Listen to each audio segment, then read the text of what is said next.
ಮಹಾಕುಂಭಮೇಳದಲ್ಲಿ ಸತ್ತವರು ಎಷ್ಟು? ಕರ್ನಾಟಕ ಸರ್ಕಾರದ ಮೌನಕ್ಕೆ ಕಾರಣವೇನು? ಪ್ರಯಾಗ್ರಾಜ್ ಮಹಾಕುಂಭಮೇಳದಲ್ಲಿ ಕಳೆದ ವಾರ ಕರ್ನಾಟಕದಿಂದ ಹೋದ ಭಕ್ತಾದಿಗಳು ಲಕ್ಷಾಂತರವಿದ್ದು, ಮೌನಿ ಅಮಾವಾಸ್ಯೆಯಿಂದ ಮಹಾಕುಂಭದಲ್ಲಿ ಸಂಭವಿಸಿದ ಕಾಲ್ತುಳಿತದಲ್ಲಿ 30 ಮಂದಿ ಸಾವನ್ನಪ್ಪಿರುವ ಘಟನೆ ಸಂಬಂಧ ಯೋಗಿ ಸರ್ಕಾರ ಸಾವಿನ ಸಂಖ್ಯೆಯನ್ನು ಮುಚ್ಚಿಡುತ್ತಿದೆಯೇ ಎಂಬ ಅನುಮಾನ ಮೂಡಿಸುತ್ತಿದೆ.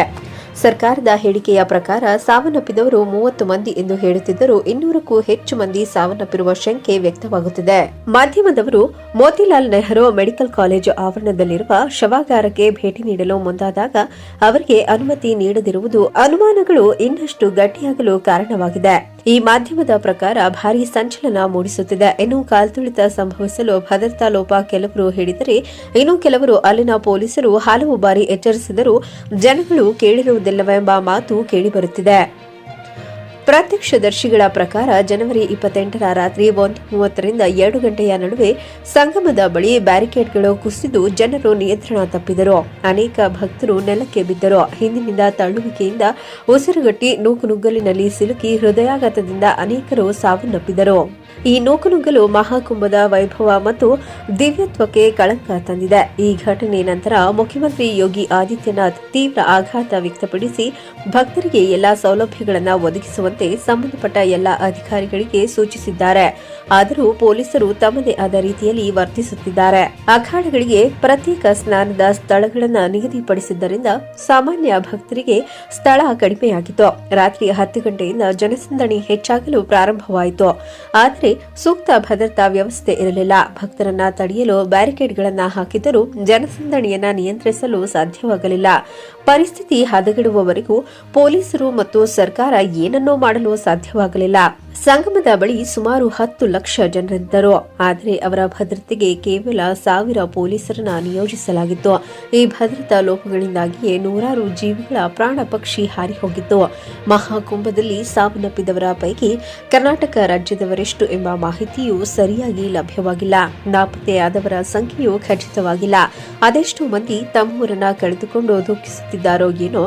ಇದರ ಮಧ್ಯೆ ಮುಖ್ಯಮಂತ್ರಿ ಯೋಗಿ ಆದಿತ್ಯನಾಥ್ ಅವರು ದೇಶದಿಂದ ಬಂದಂತಹ ಹಲವು ಪ್ರಮುಖ ಗುರುಗಳನ್ನ ಕರೆಸಿ ಸನ್ಮಾನಿಸಿರುತ್ತಾರೆ.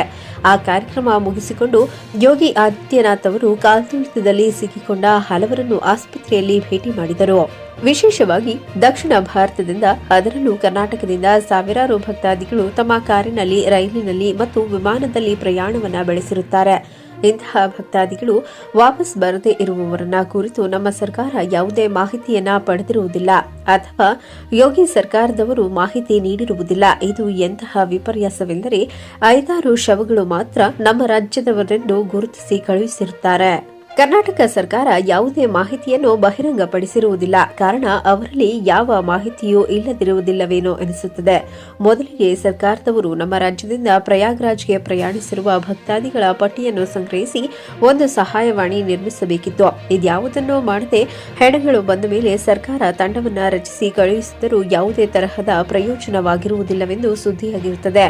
ಮಾನ್ಯ ಮುಖ್ಯ ಕಾರ್ಯದರ್ಶಿಗಳೇ ಡಾಕ್ಟರ್ ಶಾಲಿನಿ ರಜನೀಶ್, ವಿಪತ್ತು ಕಾರ್ಯನಿರ್ವಹಣೆ ಪ್ರಧಾನ ಕಾರ್ಯದರ್ಶಿಗಳಾದ ಶ್ರೀಮತಿ ರಶ್ಮಿ ಮಹೇಶ್ ಹಾಗೂ ಮುಖ್ಯಮಂತ್ರಿಗಳಾದ ಶ್ರೀ ಸಿದ್ದರಾಮಯ್ಯ ಅವರು ರಚಿಸಿರುವ ತಂಡಕ್ಕೆ ಸೂಕ್ತ ನಿದರ್ಶನಗಳನ್ನು ನೀಡಿ ಪ್ರಯಾಗ್ರಾಜ್ ಮತ್ತು ಅಲಹಾಬಾದ್ ಆಸ್ಪತ್ರೆಗಳಲ್ಲಿ ಚಿಕಿತ್ಸೆ ಪಡೆಯುತ್ತಿರುವ ನಮ್ಮ ರಾಜ್ಯದ ಜನರಿಗೆ ನೇರವಾಗಿ ಹಾಗೂ ಜೊತೆಯಲ್ಲಿ ಕರ್ನಾಟಕದಿಂದ ಪ್ರಯಾಗ್ರಾಜ್, ವಾರಣಾಸಿ ಮತ್ತು ಅಯೋಧ್ಯಕ್ಕೆ ಹೋಗುವ ನಮ್ಮ ರಾಜ್ಯದ ಜನರ ಮೇಲೆ ಗಮನ ಹರಿಸಿ ಸುರಕ್ಷತೆಯನ್ನ ನೀಡಲೆಂದು ನಮ್ಮ ರಾಜ್ಯದ ಜನರ ಕೋರಿಕೆಯಾಗಿರುತ್ತದೆ. ಕೋಟ್ಯಾಂತರ ಭಕ್ತಾದಿಗಳು ಮಹಾಕುಂಭಮೇಳಕ್ಕೆ ಶಾಹಿ ಸ್ನಾನಕ್ಕೆ ಆಗಮಿಸಿದ್ದು, ಯೋಗಿ ಸರ್ಕಾರ ಎಚ್ಚರ ತಪ್ಪಿದರೆ ಇವತ್ತಿನ ಮತ್ತೊಂದು ದುರಂತ ನಡೆದರೆ ಪ್ರಪಂಚದ ಸುದ್ದಿಯಾಗುವುದು ಖಚಿತ. ಕನ್ನಡಿಗರೇ ಎಚ್ಚರ, ಎಚ್ಚರ, ಎಚ್ಚರ.